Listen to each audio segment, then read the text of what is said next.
Hola, soy María Clara Calle y les doy la bienvenida a una nueva actualización de las noticias internacionales con nuestro programa El Mundo Ahora. Comenzamos con los titulares. Estados Unidos revela detalles sobre su plan político para Venezuela. El secretario de Estado Marco Rubio habla de 3 fases: estabilidad, recuperación y transición, mientras que la Casa Blanca dice que es muy pronto para elecciones y que las decisiones las seguirá dictando Washington. Estados Unidos también quiere controlar el petróleo venezolano. De hecho, Washington afirma que permitirá la venta de parte del crudo sancionado el mismo día en el que interceptó 2 buques petroleros asociados con Venezuela que estaban en aguas internacionales. Uno de ellos tenía bandera rusa y Moscú tildó la operación de ilegal. Dinamarca y Estados Unidos se reunirán la otra semana para discutir los planes de Washington sobre Groenlandia. La Casa Blanca dijo que la diplomacia es la primera opción, aunque no descartan apropiarse de la isla por la fuerza, mientras que los europeos planean cómo responder.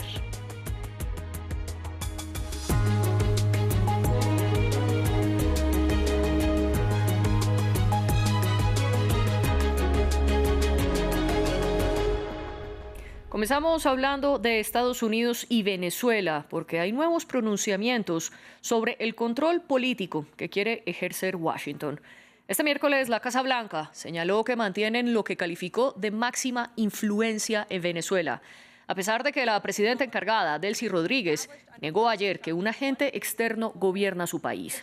Contrario a ello, el secretario de Estado de Estados Unidos, Marco Rubio, indicó hoy que Washington tiene un plan de largo plazo para la política venezolana, que comienza con alcanzar la estabilidad y luego vendría la recuperación y la transición. Aunque Estados Unidos señala que es muy pronto para hablar de elecciones. Esto dijo Rubio. El primer paso es estabilizar el país. No queremos que caiga en el caos. Parte de esa estabilización y la razón por la que entendemos y creemos que tenemos la mayor influencia posible es nuestra cuarentena. La segunda fase será la que llamamos recuperación y consiste en garantizar que las empresas estadounidenses, occidentales y de otras partes tengan acceso al mercado venezolano de una manera. Eso también es justo. Al mismo tiempo hay que empezar a impulsar el proceso de reconciliación nacional en Venezuela para que las fuerzas de la oposición puedan ser amnistiadas y liberadas de las cárceles o repatriadas al país y comenzar a reconstruir la sociedad civil. Y luego la tercera fase, por supuesto, será la transición.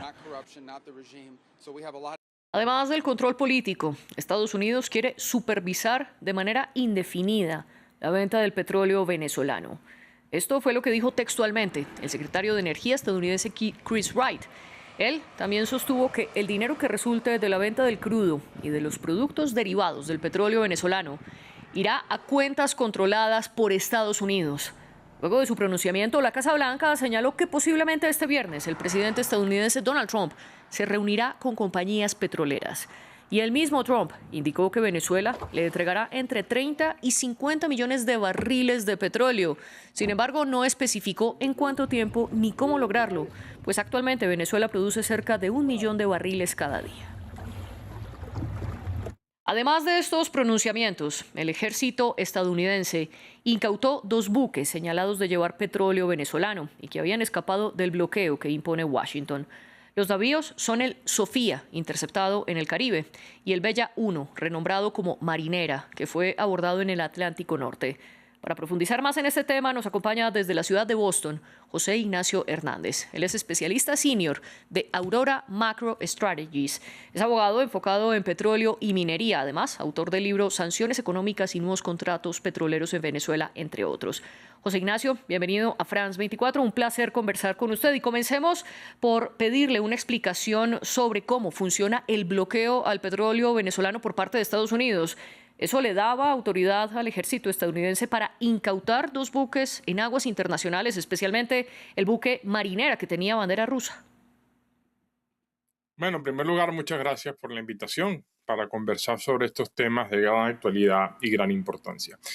Lo que hemos visto con estos 2 buques es el ejemplo más reciente del así llamado bloqueo contra Venezuela. No es otra cosa en realidad que la ejecución de acciones de cumplimiento de la regulación de sanciones y de lucha contra el terrorismo en el derecho de Estados Unidos de América.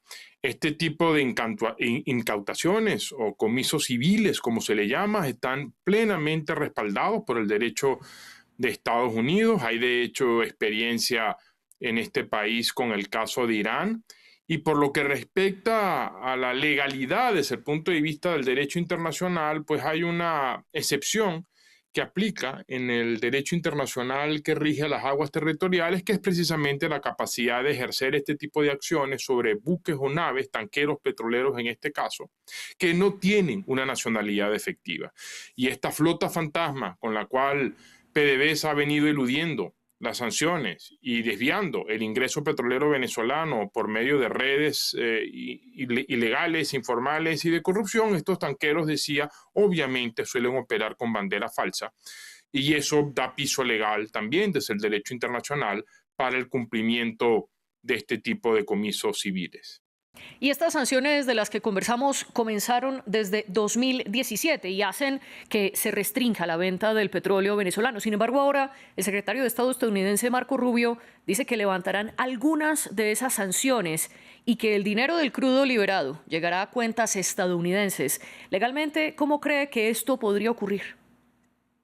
Esa es una extraordinaria iniciativa que yo celebro. Una de las críticas que en lo personal yo hice desde la academia a las licencias generales otorgadas bajo la administración del presidente Biden a Venezuela, en concreto la licencia general a Chevron y la licencia general a todo el sector petrolero, es que no establecía ningún control sobre el ingreso petrolero que recibía Venezuela e inevitablemente ello implicó que bajo la vigencia de la licencia general de Chevron, el régimen de Maduro pudo haber recibido entre 1.8 y 2.2 millardos de dólares al año en ingresos petroleros que fueron administrados sin rendición de cuentas, sin transparencia, para financiar la corrupción y la represión de los derechos humanos.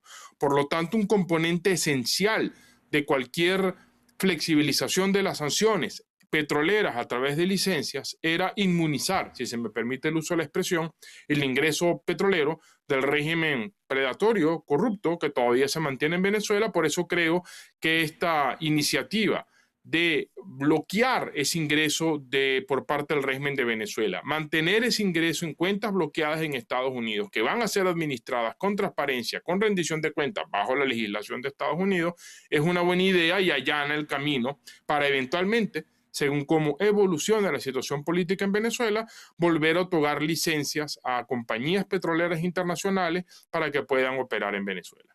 Pero Estados Unidos no solo quiere quedarse con ese dinero que usted menciona, sino con parte del petróleo. De hecho, Donald Trump dice que Venezuela le dará a Estados Unidos entre 30 y 50 millones de barriles de crudo. Pero cuéntenos si Venezuela tiene la infraestructura para lograr esta meta. Bueno, sí, de hecho no es, lo escribía yo en un breve comentario que publiqué ayer, apenas salió esta noticia. No es esta una cifra, por supuesto, despreciable. Estamos hablando del promedio de quizás un mes de producción venezolana, pero hay petróleo en Venezuela suficiente para esto.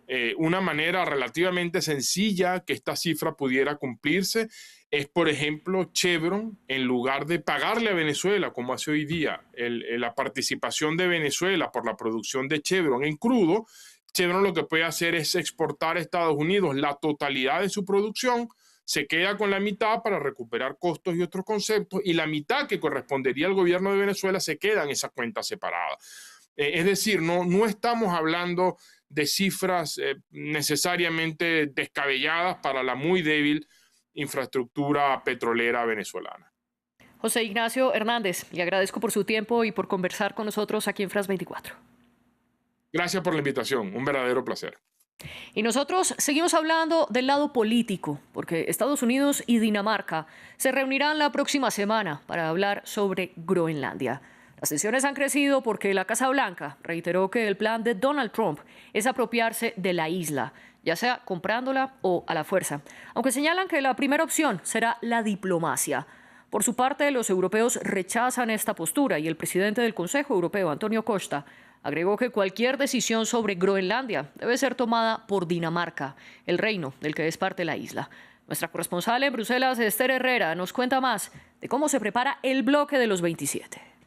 Varios países europeos y de la Alianza, como Francia y Alemania, están ya preparando planes para responder ante las amenazas cada vez mayores por parte de Estados Unidos a la isla de Groenlandia. Recordemos, un territorio autónomo, pero dependiente del Reino de Dinamarca. Así lo ha confirmado el canciller francés Jean-Noël Barrot, en que ha asegurado que va a discutir detalles para responder con otros países de la Alianza, entre ellos Varsovia y Berlín. Esto se produce poco después de la declaración conjunta de los grandes países europeos de apoyo inquebrantable a Groenlandia y a Dinamarca, y después de que Estados Unidos asegurara que está estudiando varias opciones, incluso la fuerza militar para adquirir la isla de Groenlandia, en un momento en que Estados Unidos se considera especialmente fuerte. Después de la operación en Venezuela y la captura de Nicolás Maduro, vuelve de nuevo con sus amenazas a adquirir esta isla tan rica en hidrocarburos y minerales. Fuentes aliadas, preguntadas por France 24 en español, han asegurado que el principio de la alianza, que se basa en la defensa colectiva, sigue vigente, en la importancia de que la seguridad de un aliado es inseparable a la del resto de los países miembros de la OTAN, en un mensaje claro hacia Estados Unidos por sus amenazas también a otro país aliado, en este caso Dinamarca, algo nunca visto. De hecho, la primera ministra danesa, Mette Frederiksen, asegura que de adquirir la isla, Estados Unidos sería el fin de la OTAN. Ante las últimas declaraciones y de apoyo a Groenlandia y también a Dinamarca, Donald Trump ha asegurado en su red social Truth Social que Estados Unidos siempre estará ahí para la OTAN y que es gracias a él y a sus esfuerzos que ahora la organización es más fuerte por sus esfuerzos para que se gaste más en defensa. De Europa pasamos a Medio Oriente, porque en Siria, este miércoles miles de personas huyeron de Alepo, en el norte del país, por los enfrentamientos entre el ejército y las fuerzas democráticas sirias, que es la alianza militar de milicias kurdas. Los desplazados están siendo evacuados por la defensa civil a campamentos o a refugios, mientras que el fuego cruzado persiste entre ambos bandos por segundo día consecutivo. El norte de Siria es nuevamente escenario de desplazamiento. Este miércoles, residentes de la ciudad de Alepo abandonaron sus hogares por los nuevos enfrentamientos entre el gobierno sirio y las fuerzas democráticas sirias, lideradas por los kurdos. Los equipos de la defensa civil están hoy en alerta en los puntos de cruce o entrada por donde están saliendo nuestras familias de las zonas de Sheikh Mohassud y Ashrafat, además de los distritos vecinos de Al-Siria, Al-Midan y Al-Suelmayá. Las estamos transportando de forma segura a los lugares a los que desean ir, según sus deseos, o a refugios. En otro territorio kurdo, en Hasakah, miles de personas salieron a protestar en contra del recrudecimiento de la violencia en Alepo. Los grupos de mercenarios atacan a civiles, hospitales y residentes en esos barrios con el objetivo de desmoralizar a la población. Pero nosotros, todos los componentes del noreste de Siria y la administración autónoma, estamos dispuestos a sacrificarnos por ellos. Varios civiles han muerto por el fuego cruzado en los distritos de Alepo durante los últimos días. De hecho, este miércoles los combates en la zona continuaron, aumentando la presión sobre miles de kurdos que huyen y dejando muertos y heridos, según fuentes sanitarias de la ciudad, con el gobierno de facto exigiéndole a las fuerzas kurdas retirarse de los distritos atacados. Estos combates se producen luego de que el jefe de las fuerzas democráticas sirias se reuniera en Damasco el domingo con autoridades sirias para negociar la integración de sus soldados al ejército nacional. Según el acuerdo firmado el pasado 10 de marzo entre los kurdos y el gobierno de facto de Ahmed al-Sharaa, el grupo del norte del país debía fusionarse con el ejército sirio para finales de 2025. Pero en medio de desacuerdos y pocos avances, ambos han mantenido ataques mientras negocian cómo cumplir con lo pactado. Y cerramos las noticias hablando de la temporada invernal que azota a Europa Occidental. Decenas de vuelos fueron cancelados en diferentes países como Reino Unido y Francia. Este es parte del efecto de la borrasca Goretti que golpea a la región. Esta hizo que nevara en ciudades como París, donde sus monumentos como la Torre Eiffel se vistieron de blanco. Un escenario un poco atípico para los turistas. Es mi primera vez en París, también mi primera vez en Europa, la primera vez que veo nieve porque vengo del Amazonas, de Surinam, así que es magnífico para mí, me gusta. Tenía miedo de venir, pensando en que no soportaría el frío, pero la verdad es que me gusta más que el sol. Los invito a que sigan conectados con France 24 y france24.com, porque en breve regresamos con más actualidad internacional.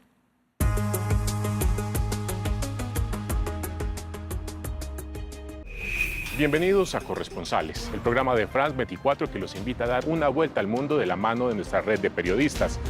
Cada semana, una vuelta al mundo con los reportajes de los corresponsales de France 24. Corresponsales en France 24 y france24.com.